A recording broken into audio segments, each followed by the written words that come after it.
Rob Dawson here. I got Jeff Goodman with me. Hell no. John Fink. Are we still live? Field of 68 till I die.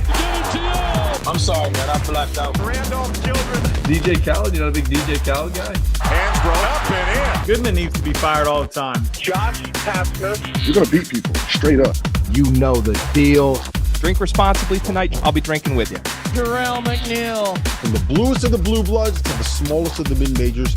This is Field of 68 After Dark.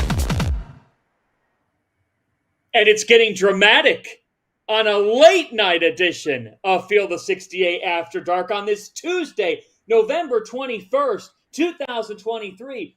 Soon to be Wednesday, November 22nd. I never thought I'd be able to talk with Chris Mack in the midnight hour. A dream has come true, and Matt McCall as well is with us. Gentlemen, we're getting paid overtime tonight, Maui Invitational, and we just had a fracas at center court between Bill Self and Shaka Smart late in the first half of a 10-point game. Marquette up 10 right now on Kansas, number one Kansas at the half. Tempers flare. Roger Ayers tries to get the two coaches at center court after a timeout. That didn't help. Shaka Smart with his fourth-ranked Golden Eagles letting Bill Self know that he's here to win this game and maybe a few other things. Chris Mack, an instant reaction to some drama at the Maui Invitational. Little drama right there. It's going to be interesting to see what happens in the second half. Obviously, both coaches fired up. High-level game. You know, I think Marquette came out swinging with Cam Jones hitting those back-to-back threes. I thought, not that his team needs a lot of confidence, but I thought that just sort of set the tone for how Marquette's played the entire first half, back-to-back threes by Cam Jones. But I'm not sure if that was over the Kevin McCullough three, knowing that he had heard that comment that said he couldn't shoot, you know, Smart. I don't know, but obviously there were some there's a little bit of a tension there at half court. Coach McCall, you don't have to – I don't want to put you on the spot and name any names because I'm not going to do that to you off the top. But you both have been in coaching a long time, and you both have had your different drama throughout the years. Have you ever had a conflict with another coach, and how did it end up for your team? Was it a good thing in game? Was it a bad thing? Any experience, any story that you can share? Man, I mean, obviously we've had a lot of conflicts as head coaches, and you're not very happy with something that the other head coach is doing. But I love the fact that these guys are competing. It's November. They're competing at a high level. I think right now for Kansas, they just got to take better care of the basketball. I mean, 12 turnovers in the first half. I mean, if they had taken better care of the basketball, they would be in this game. But yeah, Fanta, there's been times where as a head coach you've stood over there and you're not happy with what the other head coach is doing, and maybe you've said some things under your breath, but on the Field of 68, we'll keep that to ourselves. I mean, Mac, we could pull up highlights of crosstown shootouts of the past, not just of you, but of basically any player that's involved in that game. Very true. You know, I always thought the hardest part was, you know, I'd go into a game where maybe the previous couple games I felt like I was getting on the referees a little bit too much. I had to talk with myself, hey, listen, let those guys alone. You don't need to worry about the officiating. Worry about coaching your team, getting the guys in the right spot, right frame of mind. And then you look down the other sideline, and the other coach is just in the ref's ear after every call. And then you feel like some of the whistles start to go that team's way, and you're over there like trying to be your calm self. Hey, I'm not talking to the officials. And then, you know, one more call goes the wrong way, and then, you know, pretty soon that plan becomes inactive. So, man, it's tough. You know, you always have two competitors out there. The coaches didn't get to the level that they're at without being competitive. You obviously know Bill Self's history. Shaka's a hell of a coach and doing a great job with Marquette as well. So I'm not surprised, especially given the stakes. It's one of the highest profile preseason tournaments. So, like I said, man, it's going to be fun to watch in the second half. Your halftime score 38-28. Number 4 Marquette up by 10 on number 1 Kansas. Chris Mack, should America be surprised? There's still 20 minutes to go, but seeing Marquette up 10 on Kansas, should America be surprised? Why or why not? Well, I don't think they should be surprised. I mean, again, Marquette's a terrific team. They've been together for a long time now. The one thing that I think just X's and O wise that I really struggle with at times, Kansas, is they always play drop coverage with Hunter Dickinson. And, he's well off the ball screen. And against Marquette and a guy like Tyler, who I know had the greatest game so far, he hasn't been the impact guy that he normally is. But those other guards can make plays off the dribble, and you just give so much space when you're dropped off the big man when he's out there setting perimeter ball screens. Hunter Dickinson isn't the most mobile big guy, so you can go downhill, you can get in the lane, you can spray out. Marquette's shooting the ball with a lot of confidence. So I am surprised that Kansas hasn't scored at a higher clip, but those guys are playing on the other end as hard as it gets, Marquette. And so some of Hunter Dickinson's looks around the basket been a little bit quick, in my opinion, a little bit rushed. Give Marquette credit, man. This is not a surprise for people who have followed them the last couple of years. Coach? Yeah, Coach, and I agree with you. I mean, they were so good offensively last year. And Shaka had to go into this offseason and say, okay, what do we got to do to get better on the defensive end of the floor to get more wins, especially in the Big East? And they're preseason favorites in the Big East this year. But like the drop coverage with those talented guards, where those guards can come off ball screens and get in the lane because they have spacing. I mean, that's the biggest thing. Like, what is Kansas going to do in the second half to try to adjust in terms of that? Because when you play drop, the guard gets a head of steam and he can come down at you. I think that's what Kansas has got to look at. And those guards from Marquette are too talented for Kansas to continue to do that. And that's what made Marquette so good last year, is just the floor spacing. How can we keep getting an advantage and keep the advantage? And that's what they're doing in the first half of this game. I mean, up 10, and give Marquette's defense credit, man. 28 points in the first half for Kansas. I mean, that's spectacular. And that was the issue last season, going back to last season for Marquette, was, I think they were top 50 in the country in offense, maybe top 20. And then defensively is where they really, really struggled. And to hold Kansas to 28 points in the first half, I mean, that's impressive. Yeah.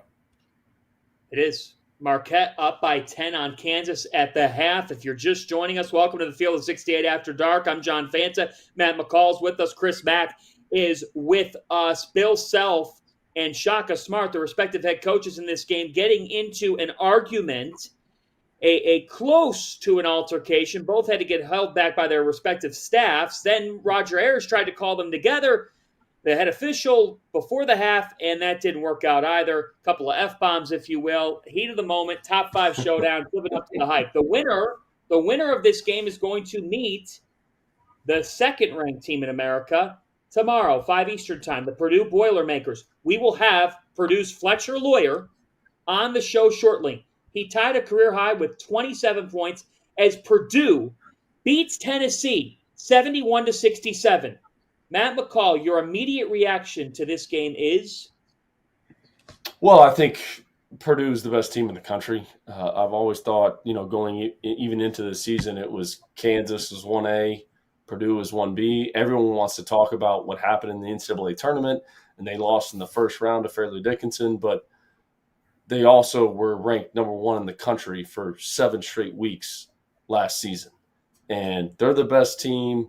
They got the best player in the country back. They're playing like the best team in the country right now. And they went through a whole offseason of everyone telling them what they did wrong. Fletcher Loyer, he was making just toughness plays, effort plays, diving on the floor for loose balls, and even kind of flexing on himself at times this game.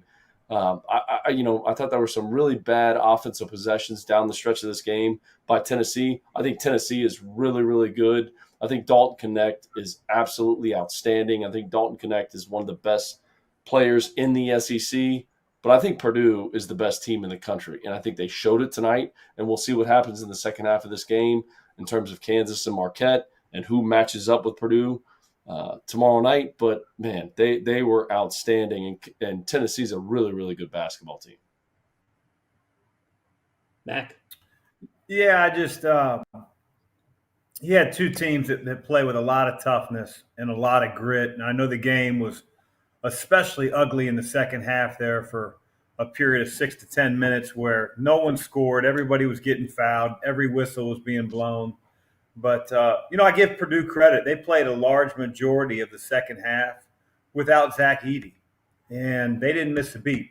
I know Tennessee, behind Jordan Gainey, hit a couple threes to tie it, but they didn't lose their poise. And by the time Edey came back in the last TV timeout, I think under 4, Purdue had recaptured the lead and sort of held it all the way down the stretch. So, Fletcher obviously played extremely well. Get open shots. I mean, between Braden Smith getting in the lane, between all the attention that Zach gets with basketball around the post, I think the biggest key to me is going to be Purdue's ability to guard on the perimeter. We talked about that last year with FDU being able to sort of exploit their foot speed. Matt's going to be a man-to-man coach, live or die. And, you've got Zach in there to sort of erase some mistakes, but be interesting. They got him in foul trouble tonight, and they weren't able to take advantage of it and, to win the game. But give Purdue credit. They were able to sort of hold serve while he was out. Matt McCall, there were 51 fouls called and 78 free throws. Thoughts? So you're putting me on spot with the officials right now? You don't want to go to Coach Mack for that? You're going to come to me for that? On the officials, on the referees? I'm giving each. No.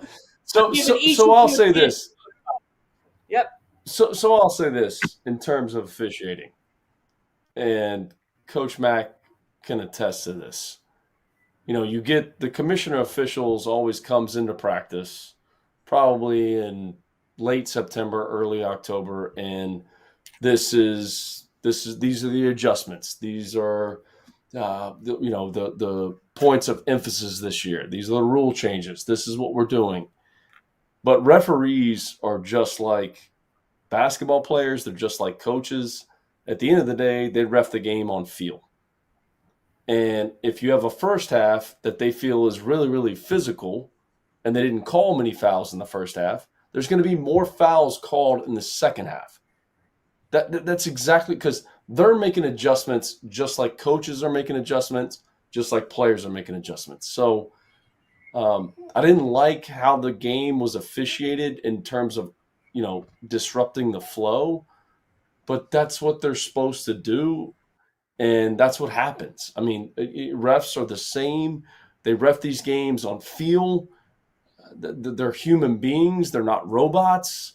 And, at the end of the day, that's the frustrating part as a college basketball fan. It's a frustrating part as a coach. They're human beings. And, if the game's physical in the first half, why make it not physical in the second half? That's my biggest thing. And here's the deal. I've played against Tennessee, and I've played against Purdue. At least coaching both. They both foul. They foul damn near every possession. But they're good enough in terms of how they do it that they legally foul. They body check you. They bump you. They bump cutters. They're physical. And I think the referees get tired of calling it.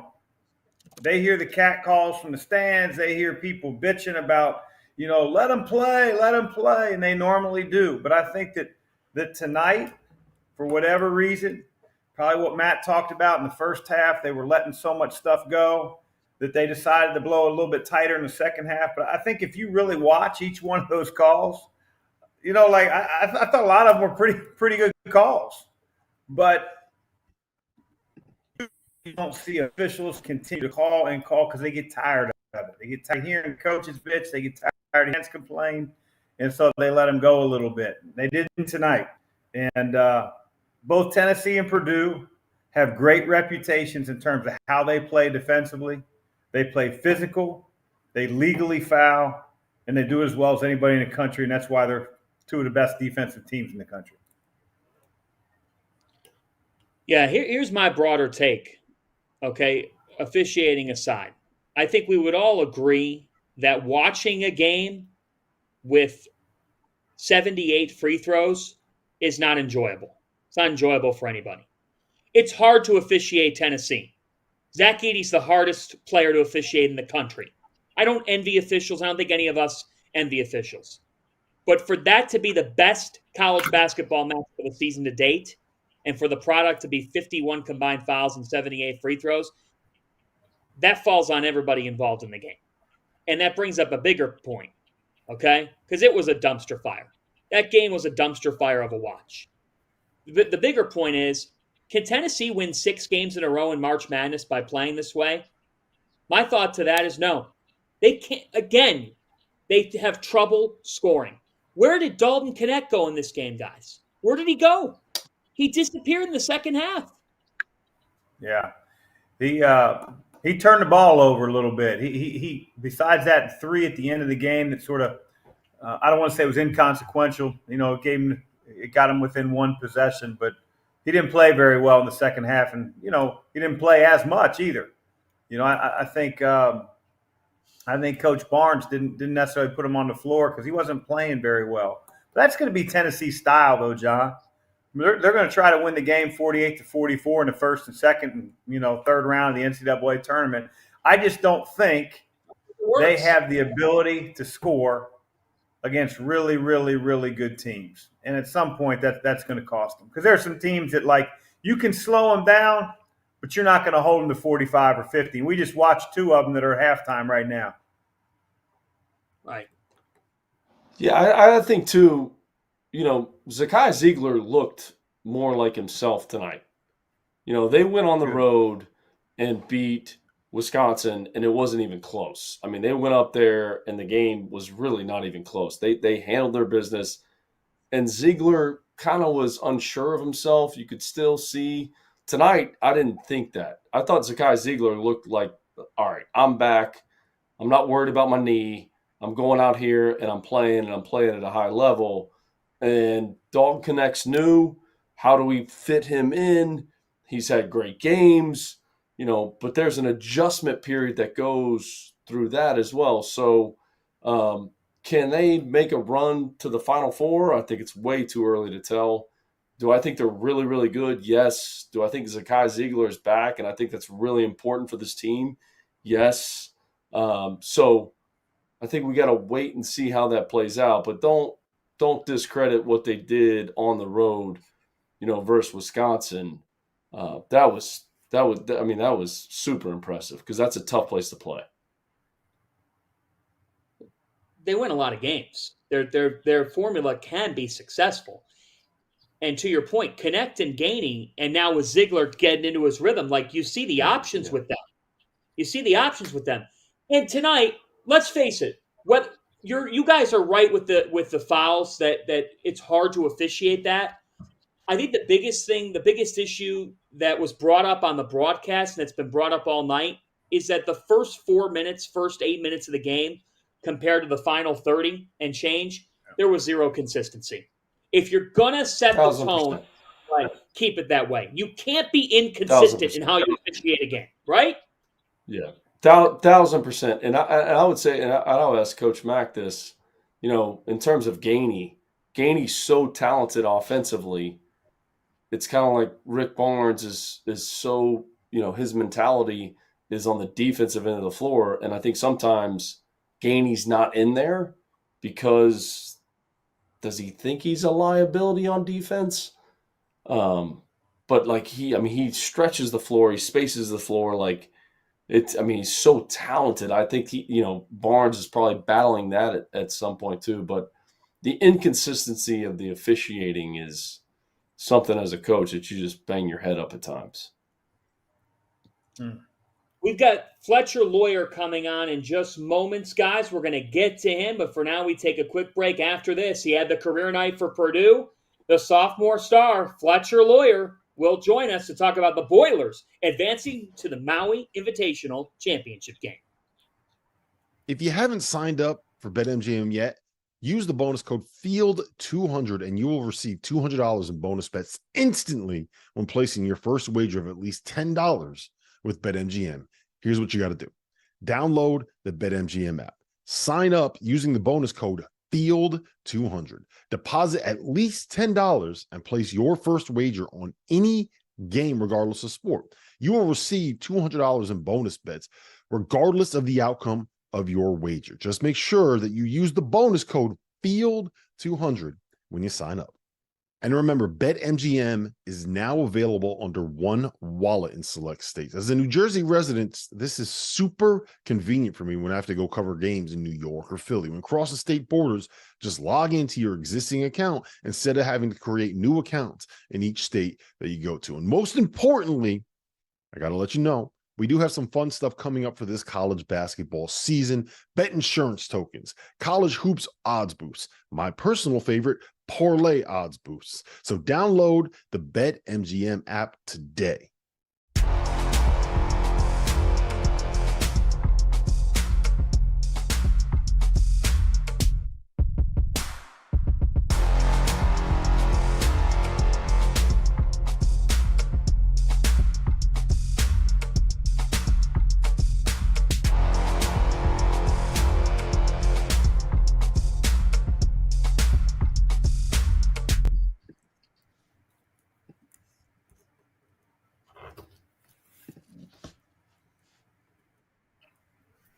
Welcome back to the Field of 68 After Dark.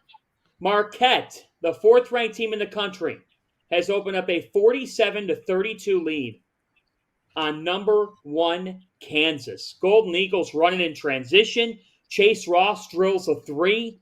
Guys, Shaka Smart is in year 3 on this job.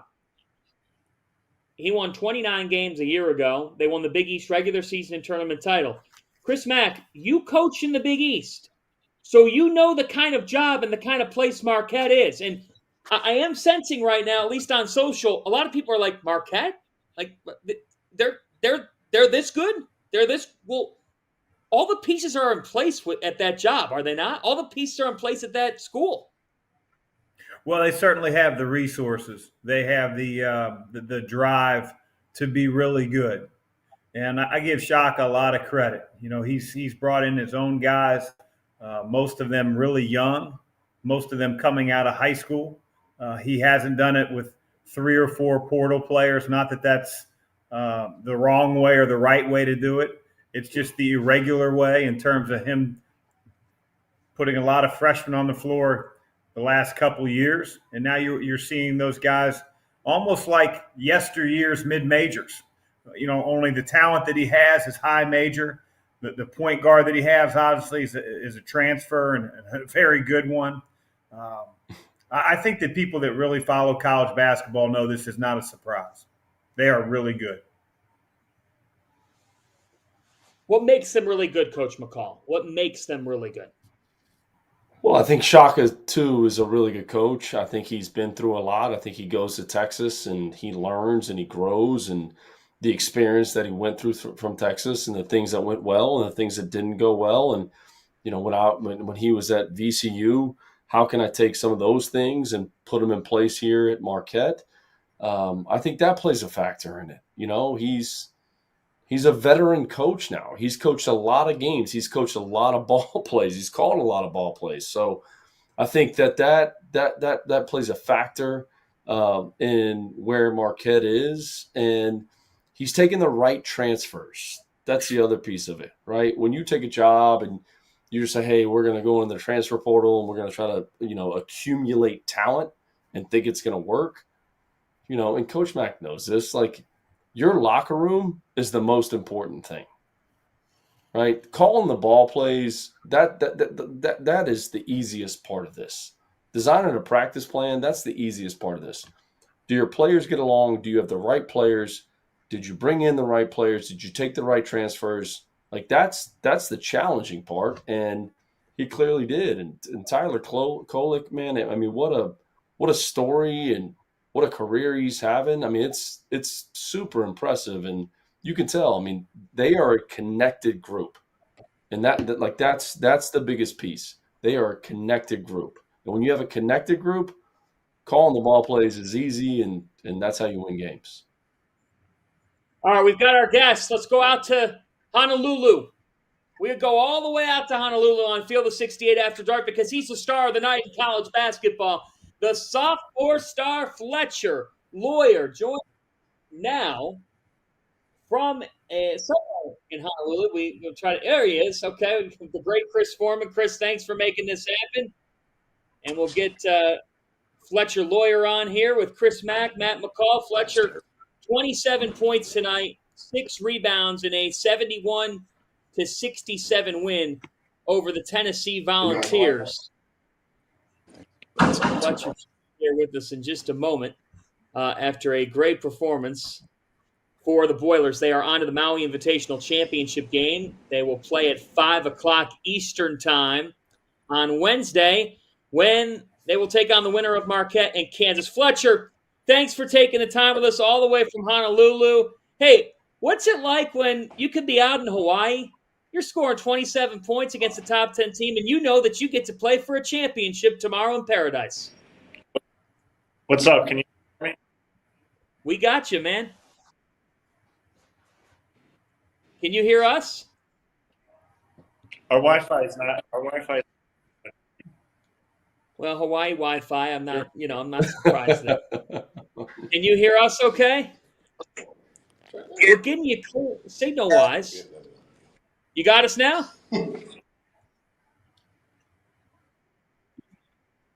Fletcher, you all right? You coming in all right?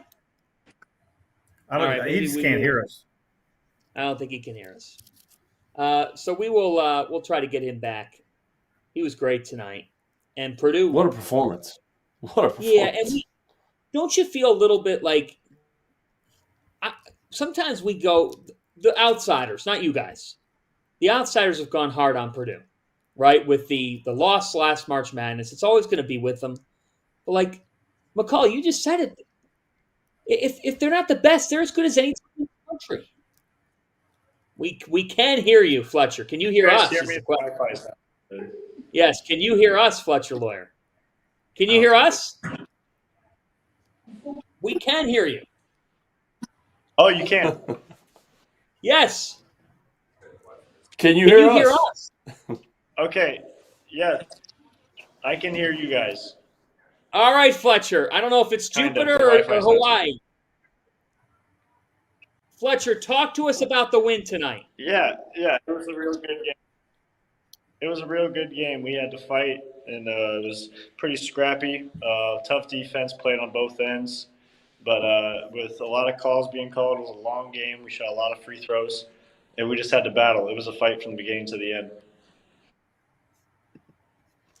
Fletcher, let me ask you a question. You're and one. Go ahead, Coach.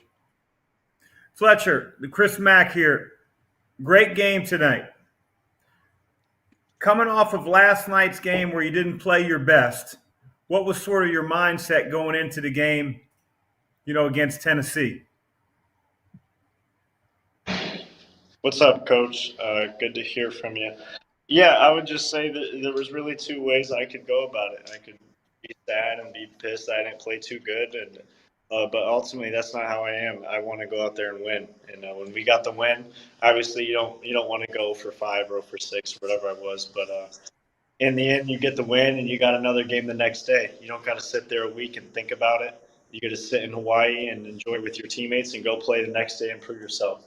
And I think not too much trust was altered after that. I think they still believed in me to go out and do it the next day. And ultimately, you just got to go out there and do your best.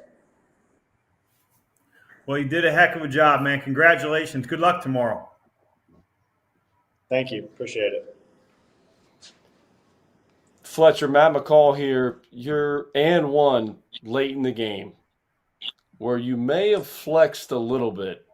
I thought was completely the play of the game in the game. Just talk about that play and talk about your emotion and just how passionate you were after that play happened. Yeah, when you make a big play like that and you feel the momentum change a little bit, and especially after struggling the night before. It just feels great. And putting so much time in, putting so much thought into it, and spending so much time around these guys and around these coaches, it feels great to get the win. And I think the way the game was going, Ziegler was talking a little smack, so had to get him back for that. And really just kind of going in and doing what I can, whether it's getting that bucket or whether it's knocking down free throws, just to win the game. What was Ziegler Fletcher, saying to you? Let me ask you one more question, Fletcher. You guys played a large majority of the second half with Zach on the bench. What's sort of the team mindset when Zach isn't in the game? Because on offense and defense, you guys are very different with him in your lineup. And then obviously, to no one's alarm, you guys become a lot smaller and a lot different. What's sort of the team's mindset when he goes out? Yeah, I think it's just next man up. Obviously, the focal point of our offense is going to be the big fella, and that's for good reason. He puts in a lot of work. He's proven it the last three years of his career, and he's proven it night in and night out. Obviously, when you got the National Player of the Year on your team, you're going to do what you can to get him the ball and put yourself in the best position to win. But when calls don't go our way and he has a few fouls, we got to step up. They can't be your only focal point of the game. You got to step up in different ways. And whether that's Braden, whether that's Lance, or whether it's other guys, you just got to do it. And you got to do whatever you can to help the team win. All right, Fletcher, rapid fire here to close it out. Give us the funniest Zach Edey story you got.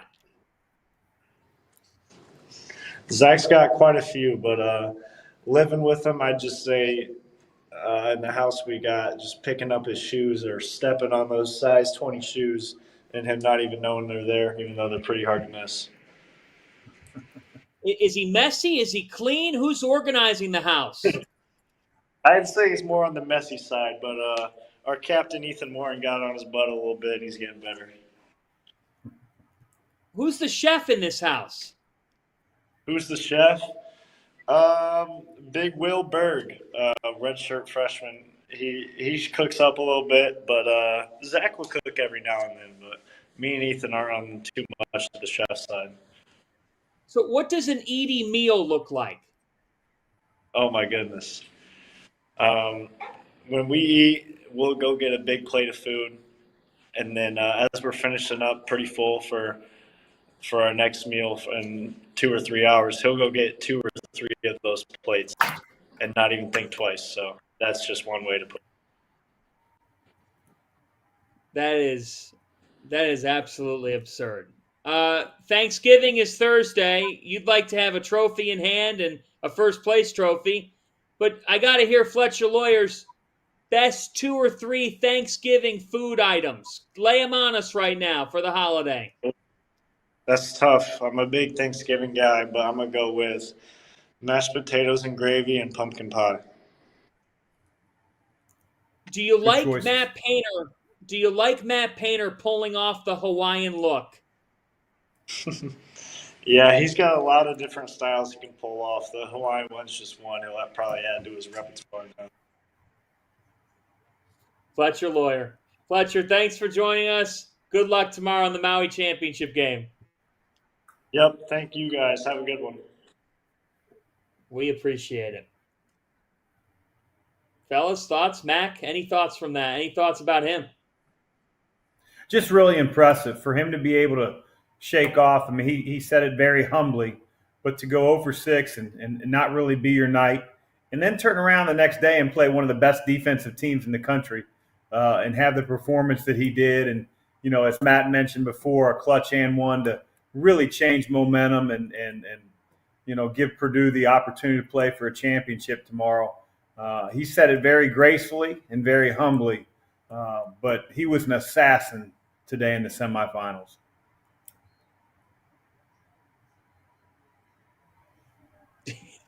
Did we lose McCall? McCall, I think. Okay. Well, we'll see if we can get McCall back here. It's Mack and Fanta at 12:24 a.m. Eastern time. It's what it's come to. 2 sad bastards that don't have a quarterback. well after midnight here. By the way, that backfired on you. That Oh, backfired. my gosh. It's terrible. It's terrible. Pray for Mack. It is awful. So right now we've got a 51-40 Marquette lead with inside 12 minutes to go. Matt McCall, do we have you back? All right, we're still waiting on him. Battle for Atlantis starts tomorrow. That is a really interesting field. You've got North Carolina and Northern Iowa at noon, followed by Villanova and Texas Tech. Grant McCaslin, new coach at Texas Tech. Bob Isaacs, a Texas Tech team that will defend at a high level. Justin Moore on the other side, Eric Dixon as well. Game 3 tomorrow, 5 Eastern time, Michigan and Memphis. How about Doug McDaniel and the Wolverines now trying to bounce back from a loss to Long Beach State, taking on a Memphis team led by Javon Quinterly, then Arkansas and Stanford rounded out. But, Mac, I got to tell you, like when I look at those 4 games, yeah, Villanova, Carolina in the semifinals, that would be awesome. But how about the fact that you got Michigan and Memphis? These are two teams. We're trying to figure out how good they are. They both have shown some nice flashes early on in the season. I think that's going to be a high level game in Atlantis. Yeah, for sure. I think that, I think we were all shocked a little bit after Michigan came back from MSG and, you felt like, wow, this team's right there to be one of the better teams in the country and have a bounce back year. And then Long Beach State lays it on them at home. So it'll be interesting. They'll learn a lot about themselves down in the Atlantis. They will learn a lot about themselves. When you play 3 games in 4 days, you go back and you really figure out, okay, where can this team get better? What do we have to do to compete for a championship? You learn a lot about the character of your players in tough moments, and you're going to get some tough moments in 3 games in 4 days. High-level game, though, John, for sure. Fanta, I'm back. You're back, McCall. So tell us about Michigan and Memphis. Memphis, it's great to have you back. Memphis is a team. Thank you, Vince. Appreciate it. They look interesting here. They're 3-0. We talked about Javon Quinterly, but the fact they were able to bring in Jaquan Walden from Wichita State. David Jones is a seasoned guy. Jordan Brown, he'll be a guy that gives them another double-figure score and can provide size inside. Are you buying Memphis? And what do you make of Memphis, Michigan, that matchup in particular? Well, I got crushed the other night on the field of 68 because I was selling Memphis only because the other 2 teams that it was buy, hold, or sell. And it was Tennessee, St. John's, and Memphis, I think, were the buy, hold, sell. So that was really, really difficult to put me in that category. The only reason I sold Memphis was because I think FAU is better than them in their league. And I know FAU dropped one to Bryant the other night. And I think dealing with expectations is one of the things that FAU is going to have to deal with this year. Which is one of the hardest things to deal with in sports, is dealing with expectations. And that's what's being put on their team and every single one of those players and the talent that those players have. But I think Memphis is really good. I said it last year. I think Penny Hardaway is a really good coach. So I'm buying them. I am. And the only reason I said it the other night was just because I didn't know who I should buy, hold, or sell in that category. And I got put in a difficult spot. But that game tomorrow is going to be fun to watch. I heard Coach the other night and talk about the battle for Atlantis in that tournament. And, everything's right there and in the Atlantis, and the ceiling's a little bit lower. And we've all had good moments in there. We've had some struggle moments in there. But I'm buying Memphis for sure. That'll be interesting. That's a big-time game. That tournament is a really interesting tournament. You've got Villanova and Texas Tech tomorrow afternoon. This is a really interesting game. Texas Tech is going to defend at a very, very high level. And for Villanova, Chris Mack, this is a telling week for them. They drubbed Maryland. They lost to Penn at the Palestra. Now, we know those Big 5 games can be tricky. But for Nova, this is a really interesting week for them because if you beat Texas Tech, you get Armando Bacot, you get RJ Davis and you get UNC. Yeah, I mean, I liken Villanova a little bit to Michigan in the sense that, after their first few games, especially after the Maryland game, we thought, okay, they're coming, just like we thought that last year was a little bit of an aberration. Obviously, new coach Jay Wright leaves, but the loss to Penn, whether it's played in the Palestra or whether it's played at wherever, that was surprising to me. I think Villanova's got too much talent, and I think that Villanova is going to be way better than they were a year ago. I like Villanova to win the game against Texas Tech. I like them to beat Carolina as well. I still want to see Carolina do it with some consistency. I don't think they play hard enough, and if you don't play hard against the Wildcats, that's going to be a problem. Wow. I mean, I think that I totally agree with you. But I think that from tomorrow's standpoint for Villanova, Texas Tech, the question for Texas Tech is not defense. It's can they score the ball and cash in. Right. They are shooting 21% from three-point territory on the season. Pop Isaacs, Joe Toussaint's a veteran, Darian Williams, they're all in double figures, but none of them are averaging over 12 points per game. If Justin Moore and TJ Bamba and Tyler Burden play in the level they're capable of, and Eric Dixon is stout in the paint, Villanova's winning this game, and I'm with you, Mac. They're going to beat North Carolina. But for Kyle Neptune and Villanova, this is the confidence week for them. This is an early defining week for the Wildcats. Are they legit? Should we be treating them as a team in that upper echelon of the Big East, or are they clearly distant from UConn, from Marquette, from Creighton? That's the question this week, Coach McCall, with Villanova. Where do you fall if we get Villanova, Carolina in a semifinal, and it's Baycott versus Dixon, and it's RJ Davis and Justin Moore? What do you make of all that? Well, I think, too, Kyle Neptune's in his third year as a head coach. So we have to give him some time to grow and develop and learn who he is as a head coach. And he's taken over an unbelievable, challenging situation and taken over for Jay Wright. I mean, that's the reality of it. I mean, if they line up and play Carolina, we'll see what happens there. But just give the guy some time and be patient, because that's not an easy situation to walk into. Did a good job at Fordham in his first year, and then all of a sudden, as he's trying to grow and develop, you're the head coach of Villanova taking over for a Hall of Famer who won national championships. So I just think it's early. It's still early. We're in November.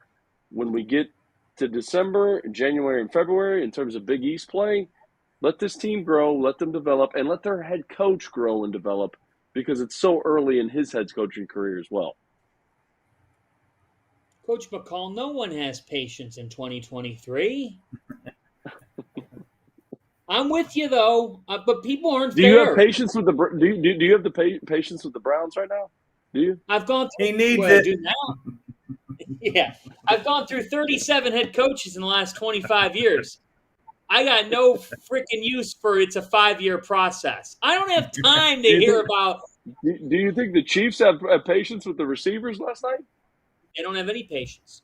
But you know what? This is before we go to break, McCall. This brings up a broader point, and then Matt could get your thoughts. Like in the current day and age, McCall, you know what fans are going to say in the portal. In 4 months, you could totally turn it. You could turn this thing around. Forget about it. 4-year process. You don't need that. What would you say to that? You asking me or Coach Mack? I'm asking McCall. I'm asking you, Coach McCall. You're asking me? I think he's a young head coach. He's a young head coach. This is his third year. I would say the same thing for John Shire. He's in his second year as being a head coach. It's just, it takes time. You need to go through some adversity. You need to grow. You need to develop. You need to get better. And when you do that, you learn ask Matt Painter, who can I coach? Who do I want to recruit? Who fits what I'm trying to do? Do I want to go after 5-star recruits, or do I want to go after guys that, man, they may fit who I am as a person? It takes time when you become a head coach to do that. When you work for a Hall of Famer, and I work for a future Hall of Famer, I don't know why he's not in the Hall of Fame yet, but when you work for a Hall of Famer, you're like, oh, I'm going to do everything that he did. I got to do things that fit my personality, that fit my values. I can't be him. I got to be who I am. And Kyle Neptune's still trying to figure that out. And whether fans want to see that, I mean, you know, say he doesn't have success, and everyone's like, oh, we should move off from him. Okay, who are you getting? What are you doing? Who's the next guy? Are they ready to step into this role? Or let this guy grow and develop? That's my opinion. Yeah, I mean, I think for every program that you find that a coach comes in, it doesn't have to be a new coach. You know, any head coach comes into a new program. For every one that you find that maybe gets the right mix of transfers and has a special year that first year, you're going to find about 9 out of 10 that are still putting their mark on the program, are still learning the school, are learning the league, are learning the type of players they need to be successful at that program. And that's not to make any type of excuse. That's just the reality of the situation. Players have to be coached by the staff. They've got to learn terminology. They sort of have to know, what is important to the staff, what is important to this program. And that can only be learned, John, through time. But having said that, you can speed up getting your talent. But as Matt said before, character in your locker room and the camaraderie in your locker room, that better be right up there with how much talent you're putting on your roster. Because if there's an imbalance there, if you have all this camaraderie and all this chemistry, but you have guys that can't play, you're in trouble. And if you have a bunch of guys that individually can really play but care less about the guy next to them in the locker room, you're in trouble. So, again, I don't think it's as easy as just being able to get guys that are instantly eligible now out of the portal. Great point. Great point by both of you. We're going to take a timeout. After these messages, we're heading to the Thanksgiving dinner table. I'm going to take Coach McCall and Coach Mack to my college hoops feast. We compare Thanksgiving dishes to some of your favorite teams. This is the Field of 68 in the morning.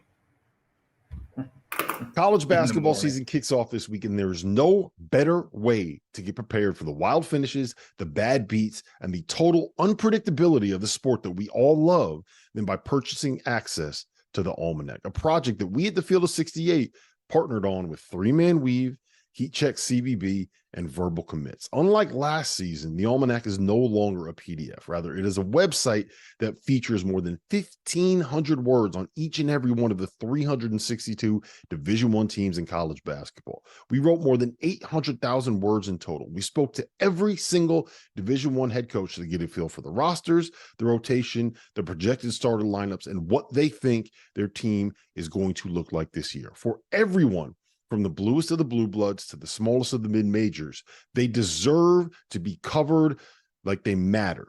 And over at the Almanac, that is precisely what we do. Access costs just $19.99 for the year and can be purchased at the link in the description below. And now, back to our show.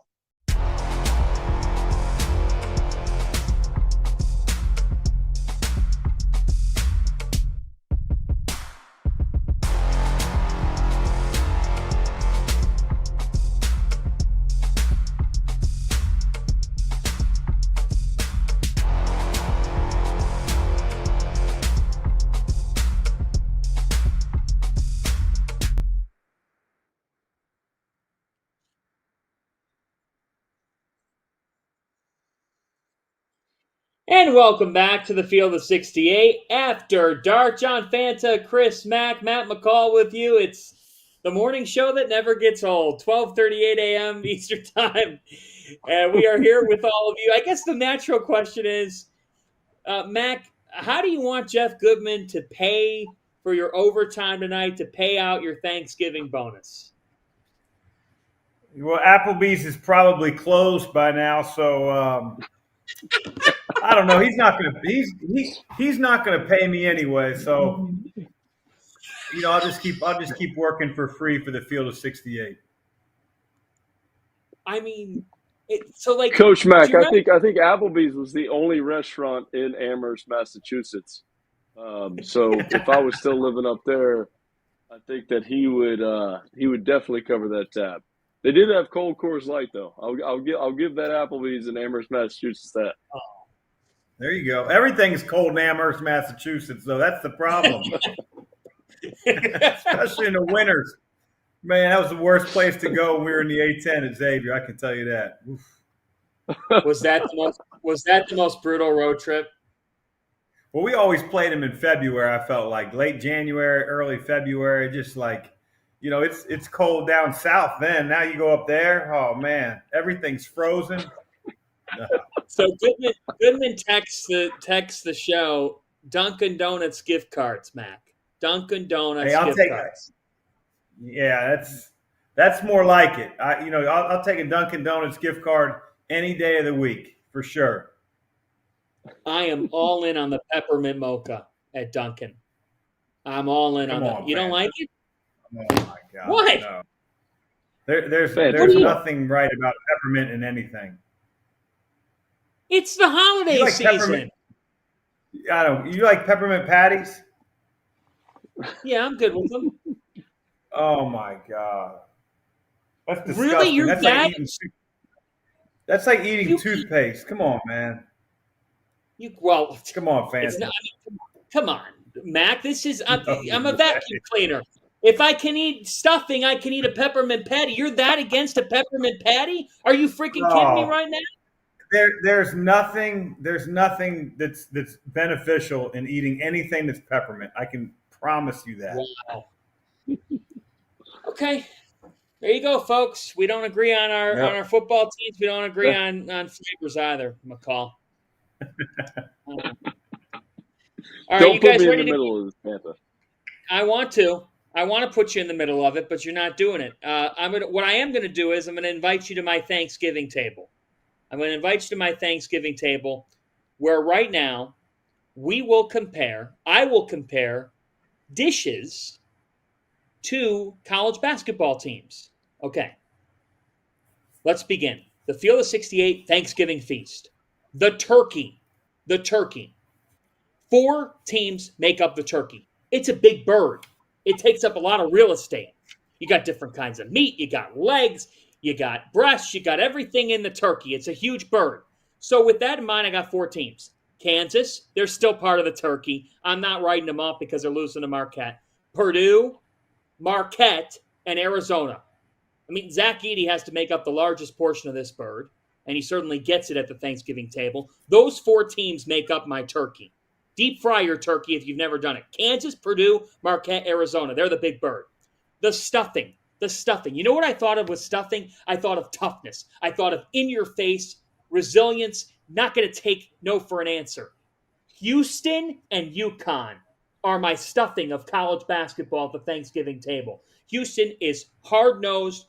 Jamal Shed, his ability to make things happen. LJ Cryer was an elite transfer portal pickup. And UConn, Donovan Clingan. A reading from the book of Samson Johnson, Alex Caravan. And then just look at Dan Hurley. He is stuffing. He's going to put you in a box. That's what UConn's been doing the last 2 years. UConn and Houston are the stuffing. Mashed potatoes. When I think of mashed potatoes, guys, I think of butter. I think of silky smooth. Just great flavor. You can have 2, you could have 3 rounds of it. It melts in your mouth. Creighton's offense melts in my mouth. Duke, Miami. Miami is like mashed potatoes, okay? They're smooth. They're savory. They taste great. Watching them is appetizing. And Duke's appetizing. Kyle Filipowski, Jared McCain. The Blue Devils are part of my mashed potatoes. And finally, green bean casserole. My green bean casserole of college hoops involves a little bit of veggies, okay? Involves some flavor here, but involves some upside. Because green bean casserole at your Thanksgiving table has upside, and that is Baylor. Scott Drew's team is my green bean casserole. You better bring your lunch pail. You better eat some green beans if you're going to get ready to face the Baylor Bears. And that's why I've got Jacoby Walter and Baylor as my green bean casserole. How's that for your Thanksgiving feast? That's impressive. Thank you. I mean that's impressive. I'm not really a big green bean guy, but the rundown Who the you went hell there, eats that is green bean casserole? Who yeah. eats green bean casserole?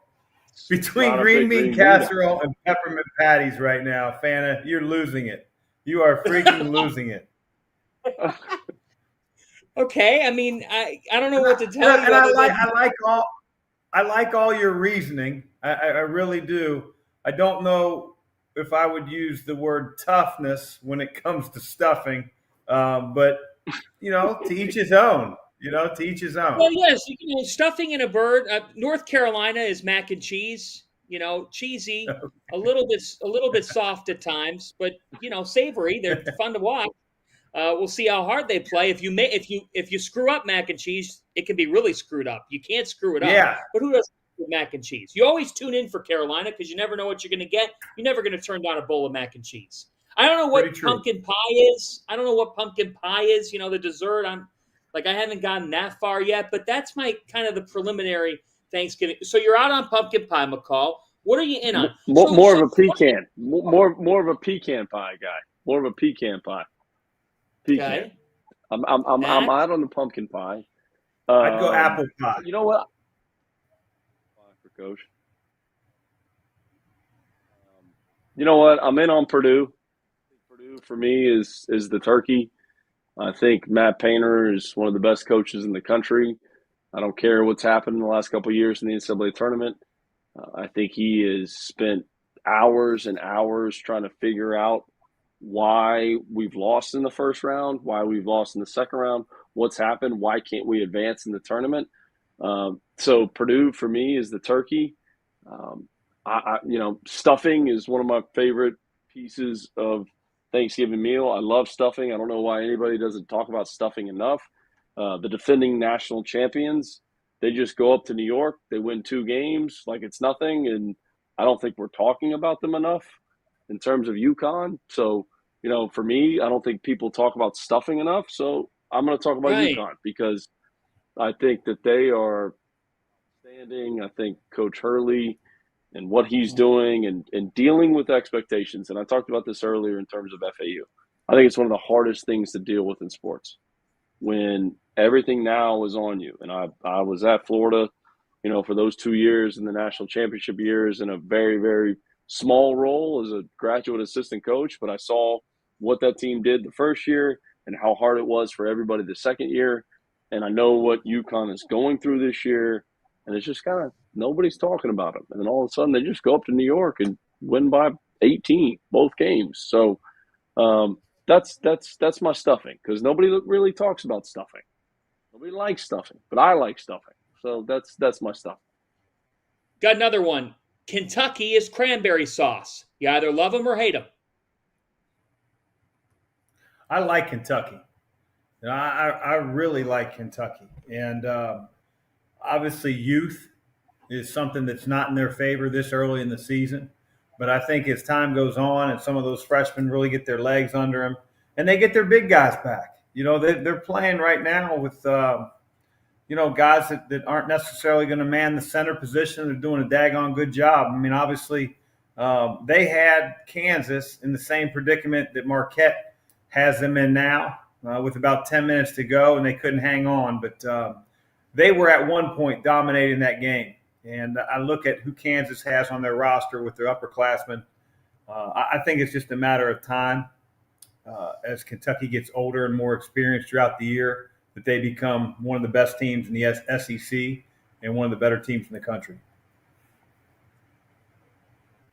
So you're going to have cranberry sauce on Thanksgiving. I hate cranberry sauce. I don't know what I'd liken them to, but if you want to call them cranberry sauce fan, you can call them that. It's your table.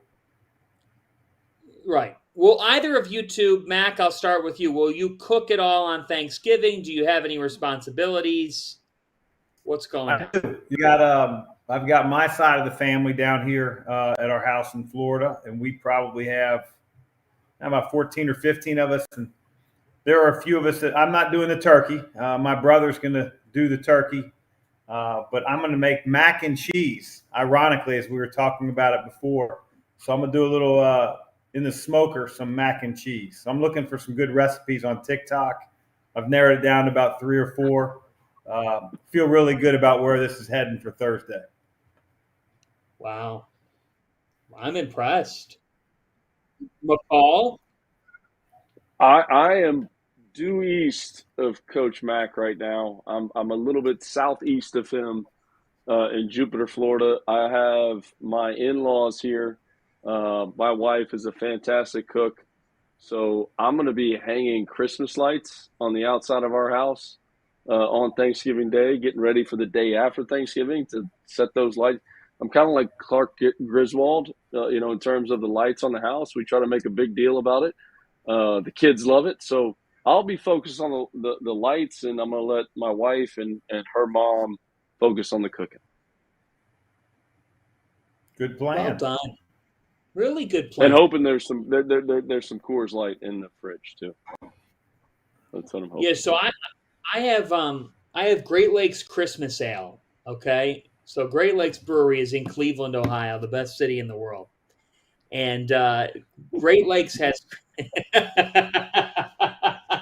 Great Lakes has Christmas Ale that is to die Fanta, for. have you ever seen the Joakim Noah? I don't think anybody goes on vacation in Cleveland. Did you ever see Joakim Noah say that? Yeah, screw Joakim Noah. Okay, he can screw all the way off. That's one of the most ridiculous things I've ever heard. All right, Joakim Noah was a much talented basketball player than I'll ever be, but Joakim, don't put my city down. So Great Lakes Brewing Company Christmas Ale will be part of the menu, but my wife and I are in charge of the mashed potatoes. So we have a gathering, I want to say of 30, 32 people. So we are in charge of, we're in charge of, I think, in and around 10 to 12 pounds of mashed potatoes. So get ready, because by the end of tomorrow, I mean, you might as well call me Colonel Sanders. I'm going to be slicing through so many potatoes. You guys aren't going to know what hit you. I mean, just see me peeling potatoes tomorrow as I'm watching video of Texas Tech. I don't want any injuries, Fanta. You know what I mean? Don't slip on the slicer. Let's make sure that we're getting nothing but potato peels. Don't be so rapid with the slicer. Go a little slower. A little slower. There's tempo, right? You need tempo to the slicer. Just depends on how experienced you are. I'm not experienced. Yeah, oh man. I'm not at slicing potatoes. I can tell you that much. Here we go. We are down to the final stretch of Marquette and Kansas. All right. It's 70-56. Marquette is going to be the number 1 team in the country. The Marquette Golden Eagles are going to play Purdue tomorrow. Here's a fun fact for you. Marquette and Purdue played last year. It was early in the season in the Gavitt games. It was in that game that Purdue won. But Marquette looked very good, and a lot of people were like, wait a minute, they were picked 9th in the Big East? The final score was 75-70 in that game, okay? And in that game, Cam Jones had 19 points. David Joplin had 21, but Zach Edey and Braden Smith had 20 apiece, and Purdue hung on. First off, Marquette beating Kansas. Coach McCall, what's that say to you about the Golden Eagles, and what do you make of this result?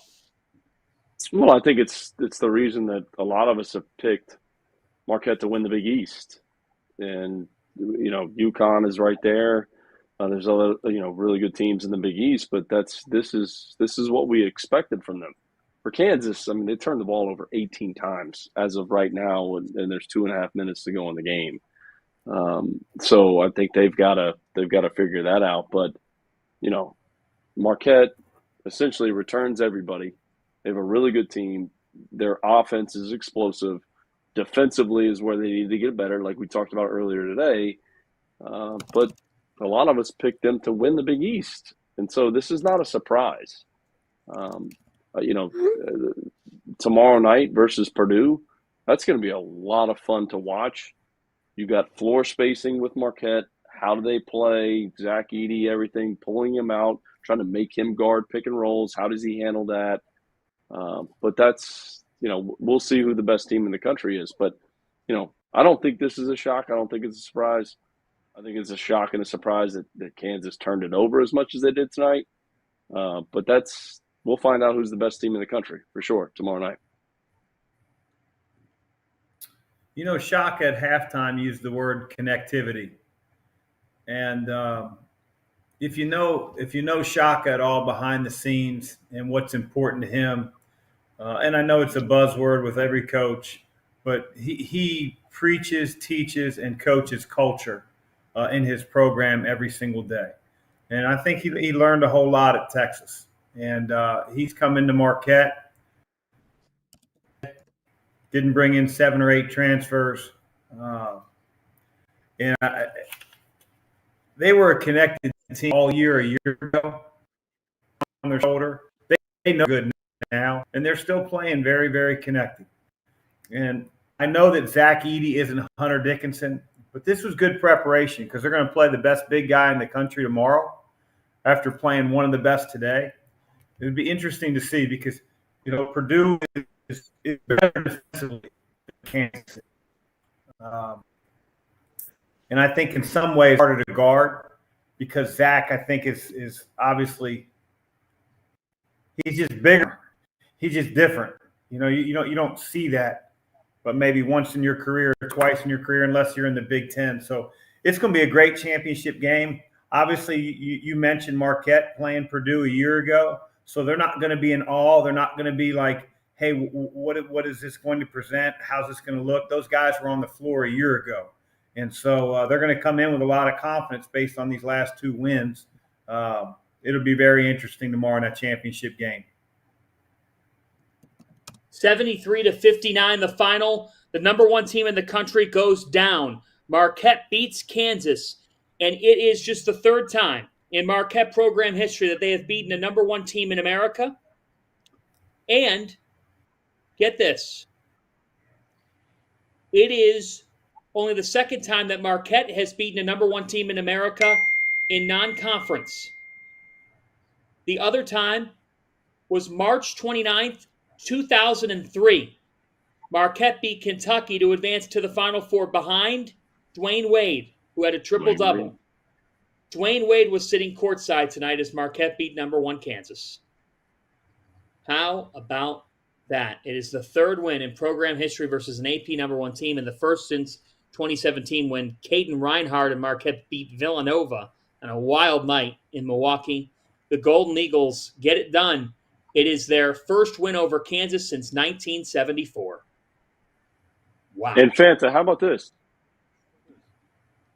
Shaka Smart continues to wear Rob Doster's outfit with the dry fit underneath the polo. I think Rob Doster started that outfit. Am I wrong? Yes. The polo with the long sleeve dry fit underneath? That's a Doster special. Yes, it is a Doster special. He started that. He absolutely started that. So listen to this one.